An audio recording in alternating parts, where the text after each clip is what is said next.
आंदोलनाच्या इशाऱ्यामुळे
व्यक्त करत स्पष्ट सांगितले की थातूर मातूर काम करून पावसात बंद पडली तर ही शेतकऱ्यांची सरळ सरळ फसवणूक ठरेल। शेतकरी आणि नागरिकांचा निर्धार स्पष्ट आहे।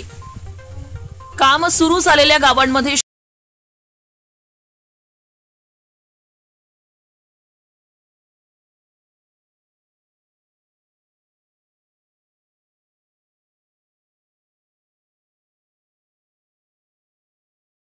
चिटणीस राष्ट्रवादी काँग्रेस पक्षाचे शरद मैंद यांच्या पुढाकाराने मिळवलेले आहे।